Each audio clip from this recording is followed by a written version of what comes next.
بسم اللہ الرحمن الرحیم۔ کچھ سائنسدانوں کا کہنا ہے کہ حضرت آدم علیہ السلام کی پیدائش سے پہلے بھی اس دنیا میں زندگی موجود تھی۔ بعض دعویٰ کرتے ہیں کہ حضرت آدم علیہ السلام سے پہلے اس دنیا میں جنات رہا کرتے تھے۔ جنات پہاڑوں، میدانوں، ہر جگہ قبیلوں کی شکل میں آباد تھے۔ اکثر سائنسدانوں کا کہنا ہے کہ اس زمین پر حضرت آدم سے پہلے کروڑوں سال تک ڈائناسور نے حکومت کی ہے۔ بہت عرصے تک وہ اس زمانے میں رہے اور پھر انسان کی آمد کے ساتھ ساتھ ڈائناسور کی نسل ختم ہوتی گئی۔ سوال یہاں یہ پیدا ہوتے ہیں کہ یہ دنیا کیسے بنی؟ سب سے پہلے کس کو پیدا کیا گیا؟ زمین کو اللہ نے کب بنایا؟ اور آخر اللہ نے انسانوں کو پیدا ہی کیوں کیا؟ ان سب سوالات کے جوابات جاننے کے لیے ویڈیو کو پورا لازمی دیکھیں۔ اس میں کوئی شک نہیں کہ زمین و آسمان بلکہ اس کائنات کی ہر چیز اللہ ہی نے پیدا فرمائی ہے۔ قرآن پاک میں اللہ تعالیٰ سورہ الحدید آیت نمبر 4 میں ارشاد فرماتا ہے، وہی ہے جس نے آسمانوں اور زمین کو 6 دن میں پیدا کیا، پھر عرش پر جلوہ فرما ہوا وہ خوب جانتا ہے اس چیز کو جو زمین میں جائے اور اس سے نکلے، اور جو آسمان سے نیچے آئے، اور جو کچھ اس میں چڑھ کر جائے، جہاں کہیں تم ہو وہ تمہارے ساتھ ہے، اور اللہ تمہارے اعمال کو دیکھ رہا ہے۔ اسی طرح اللہ تعالیٰ نے سورہ ہود کی آیت نمبر 7 میں فرمایا، اور اللہ ہی وہ ذات ہے جس نے 6 دن میں آسمانوں اور زمین کو پیدا فرمایا، اور اس کا عرش پانی پر تھا۔ حضرت امام احمد بن حنبل نے روایت بیان کی ہے کہ رسول اللہ صلی اللہ علیہ وآلہ وسلم سے کسی صحابی نے پوچھا، اے اللہ کے رسول، آسمانوں اور زمین کو پیدا کرنے سے پہلے ہمارا پروردگار کہاں تھا؟ آپ صلی اللہ علیہ وآلہ وسلم نے فرمایا، اما میں تھا، یعنی اللہ کے سوا کچھ بھی نہ تھا، نہ اس کے اوپر ہوا تھی نہ اس کے نیچے ہوا تھی، مطلب یہ کہ کچھ نہ تھا، پھر اس نے پانی پر اپنا عرش پیدا کیا۔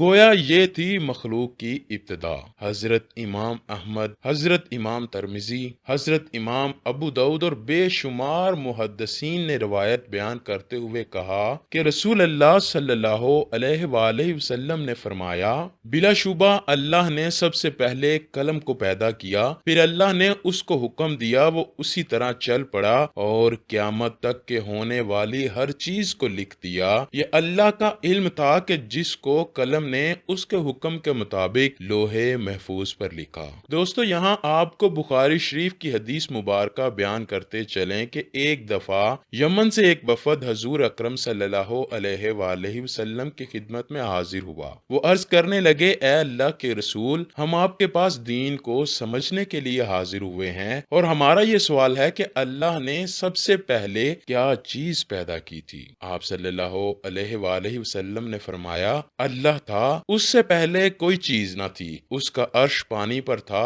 پھر اس نے لوح محفوظ پر ہر چیز لکھ دی اور آسمان اور زمین کو پیدا کیا، یعنی ابتدا میں پانی پر عرش کی تخلیق ہوئی، پھر قلم کی پیدائش ہوئی، اس نے سب کچھ لکھ دیا۔ علماء اکرام کا بیان ہے کہ قلم کے فوراً بعد لوح محفوظ کو پیدا کیا گیا، چنانچہ قلم نے لوح محفوظ میں ہر چیز لکھ دی۔ اس کے بعد کائنات کی باقی مخلوقات، آسمان و زمین کی پیدائش وجود میں آئی۔ دوستو، اب سوال یہ پیدا ہوتا ہے کہ اللہ نے جو چیزیں سب سے پہلے پیدا کی، ان کی ترتیب کیا ہے؟ مطلب یہ کہ پہلے کس کو پیدا کیا اور بعد میں کس کو؟ تو اس بارے میں مسلم شریف میں حضرت ابو ہریرہ رضی اللہ تعالی عنہ سے روایت ہے کہ نبی اکرم صلی اللہ علیہ وآلہ وسلم نے میرا ہاتھ پکڑا اور فرمایا، اللہ نے ہفتے کے دن مٹی کو پیدا کیا، اتوار کے دن زمین اور پہاڑ، پیر کے دن درخت، منگل کے دن تکلیف، مصائب، جراثیم اور بیماریاں، بدھ کے دن نور کو، اور جمعرات کے دن زمین میں چوپایوں کو پھیلا دیا،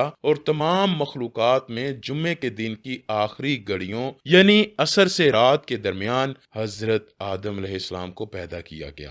مطلب یہ کہ ابتدائے آفرین میں جن مخلوقات کی تخلیق ہوئی، ان میں آخری مخلوق انسان تھا۔ اس حدیث میں مختلف حالات کو نہایت وضاحت سے بیان کیا گیا ہے۔ اس سے بخوبی پتہ چل گیا کہ ابتدائی مخلوقات کی تخلیق کیا تھی۔ ان میں سے آخری نمبر حضرت آدم علیہ السلام کا تھا، جبکہ آدم علیہ السلام نسل انسانی میں سب سے پہلے اور تمام انسانوں کے باپ ہیں۔ انسان سے پہلے فرشتے اور جن پیدا ہو چکے تھے۔ صاحب عقل مخلوقات میں سب سے پہلا نمبر فرشتوں کا، دوسرا نمبر جنوں کا اور آخری نمبر انسانوں کا ہے۔ فرشتوں کا اصل ٹھکانہ آسمان ہے۔ اللہ تعالیٰ سورہ شورى آیت نمبر 5 میں فرماتے ہیں، قریب ہے کہ آسمان اپنے اوپر سے پھٹ پڑے اور تمام فرشتے اپنے رب کی تسبیح اور تمہید بیان کر رہے ہیں، زمین والوں کے لیے استغفار کر رہے ہیں۔ خبردار، اللہ تعالیٰ معاف کرنے والا اور رحمت والا ہے۔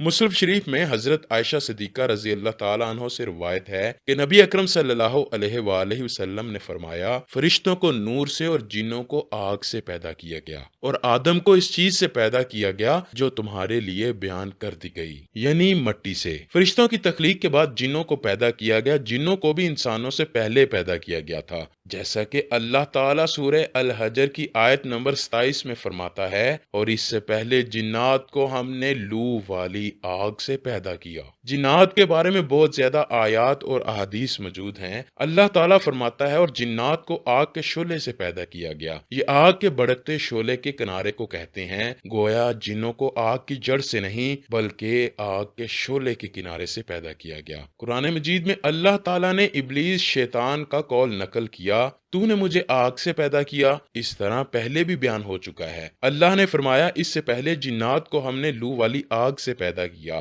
ابلیس ملعون بھی جنات میں سے ہے، اور اس مسئلے میں کسی کو تردد اور شبہ نہیں ہونا چاہیے، اس لیے کہ قرآن مجید میں ہے، اور ابلیس جنوں میں تھا۔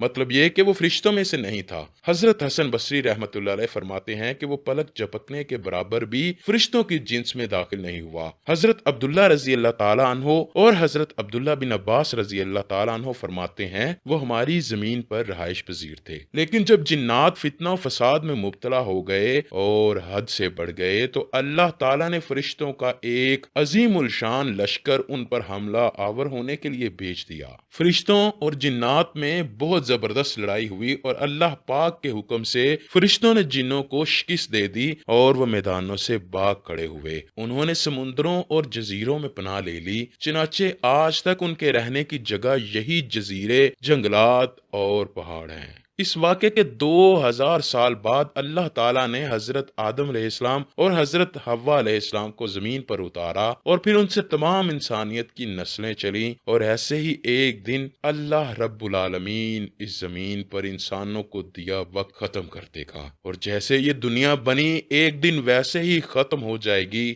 آخر میں اللہ پاک سے دعا کرتے ہیں کہ ہم سب کو موت سے پہلے نیک اعمال کرنے کی توفیق عطا فرمائے۔ دوستو، یہی وقت ہے، اپنے اپنے گریبانوں میں جھانکیے اور خوددارا برائیوں سے باز آ جائیے۔ بروز قیامت ہم اپنے پیارے نبی صلی اللہ علیہ وآلہ وسلم کو کیا منہ دکھائیں گے؟ اللہ پاک سے دعا ہے کہ وہ ہمیں اپنی رحمت کے صدقے حضور صلی اللہ علیہ وآلہ وسلم کی شفاعت نصیب فرمائے۔ کمنٹ سیکشن میں آئیے اور سب لوگ آمین کہیے۔